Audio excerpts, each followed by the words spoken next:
Okey, bismillahirrahmanirrahim. Assalamualaikum warahmatullahi wabarakatuh.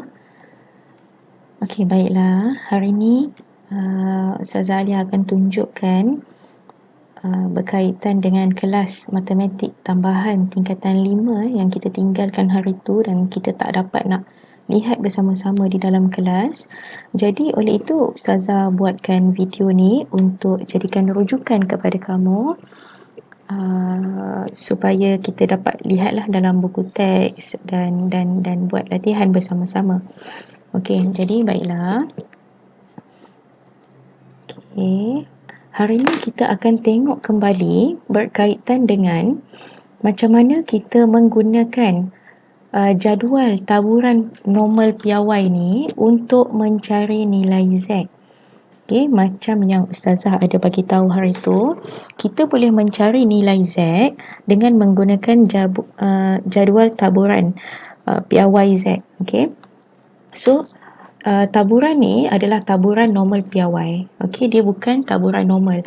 Bila kita ada satu-satu taburan normal dan kita nak menggunakan jadual ni, maka kita tukarkan dahulu daripada taburan normal kepada taburan normal piawai. Okey, masih ingat lagi tak macam mana kita nak menukarkan taburan normal kepada taburan normal piawai? Hanya menggunakan satu formula sahaja, iaitu Z sama dengan X tolak mu bahagi dengan sigma. Jadi katakanlah bila dalam soalan exam dia bagi satu taburan normal, tapi kita tak dapat nak mencari kerana tiada nilai yang mencukupi untuk kita jawab soalan. Jadi tukarkan taburan normal tu ke dalam bentuk taburan normal piawai, maka kita boleh gunakan jadual ini. Okey, macam yang Ustazah dah minta adik-adik semua print out hari tu kan. Okey, jadi sekarang ni macam mana cara kita nak tengok? Hari tu Ustazah dah bagi tahu, tapi ini kita recap sikit. Kita recap sikit. Jadi dekat dalam jadual tu kita ada beberapa kita panggil sektor lah dekat sini, okey, ataupun segmen kawasan dia. Okey, dia ada kawasan yang pertama iaitu kawasan Z. Okey, kemudian kita ada kawasan yang kedua iaitu kawasan titik perpuluhan yang ketiga. Yang kedua. Okey. Jadi kalau dekat sini 0.1, katakanlah kita ada satu nilai, let's say nilai dia adalah 0.245. Okey, katakanlah nilainya adalah 0.245. Okey, mula-mula kejap. Kita ada segmen pertama, segmen kedua dan segmen yang ketiga. Segmen yang ketiga ni adalah segmen tolak. Okey, segmen yang pertama dan kedua adalah segmen nilai. Okey, baiklah. Macam mana kita nak lihat? Okey, sekarang ni katakanlah kita ada satu nilai 0.245. Okey, jadi kita nak tengok berapakah kebarangkalian dia. Bagi nilai ini kita nak tengok kebarangkalian dia, maka perkara yang pertama adalah kita tengok dua digit yang pertama iaitu 0.2. Okey, kita tengok 0.2 dekat mana? Okey, dekat sini. 0.2. Okey. 0.2 dekat sini. Lepas tu kita tengok digit yang ketiga adalah 4. Maka kita jalan terus sehingga kita jumpa 4. Okey, 4 dekat sini, maka kita bulatkan kat sini. Selepas kita berakhir pada segmen yang kedua, kita tulis nombornya. 0.4052.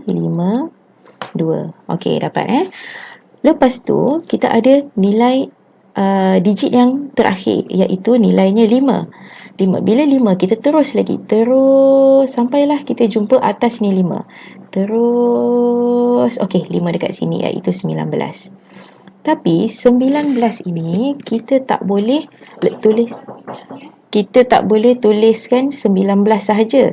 Kita kena tulis dalam bentuk 4 titik perpuluhan, iaitu kita kena tulis tolak. Sebab apa tolak? Sebab sini tolak.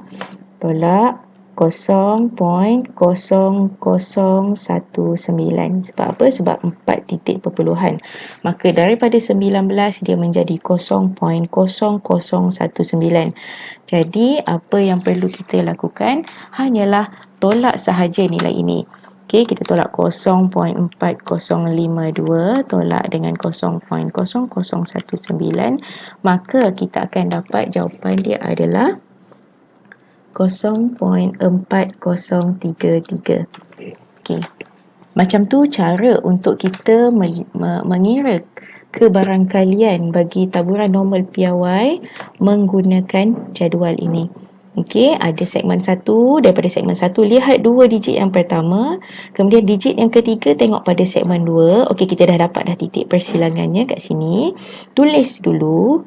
Kemudian kita tolak. Tolak dengan apa? Tolak dengan segmen yang ketiga. Okey, kita teruskan. Kita tengok digit yang terakhir ni adalah 5. Teruskan sehingga jumpa 5 di segmen yang ketiga. Jadikan dia 4 titik perpuluhan. Lepas tu tolakkan sahaja, maka kita akan dapat nilai.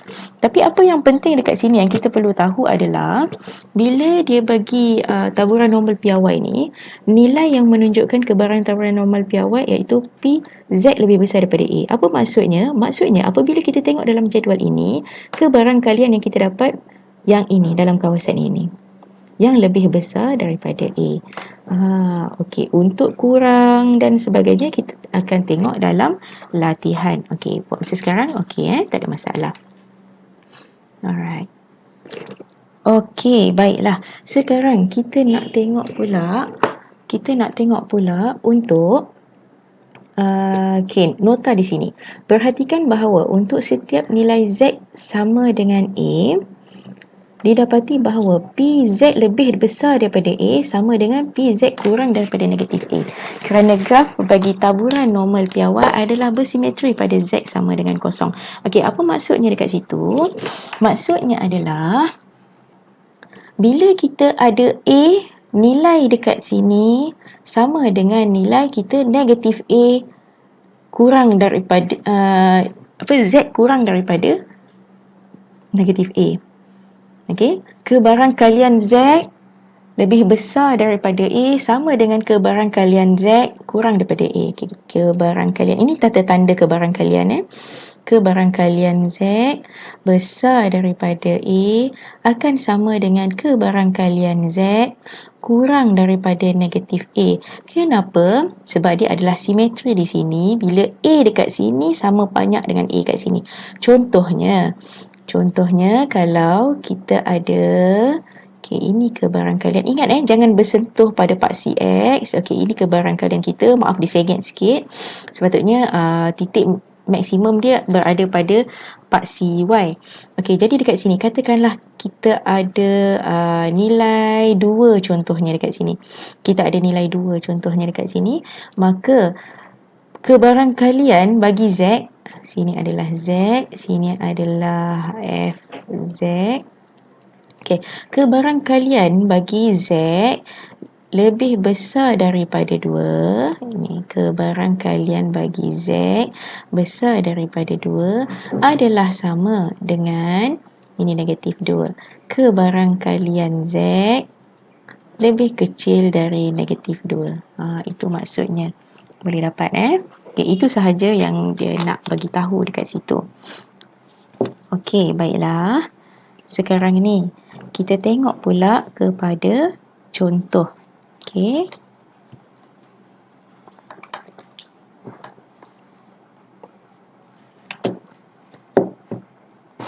Okey. Sekarang ini kita tengok kepada contoh 18. Ini kita dah tengok sedikit hari tu tapi kita tak go through begitu dalam. Jadi kita tengok sekali lagi. Okey. Diberi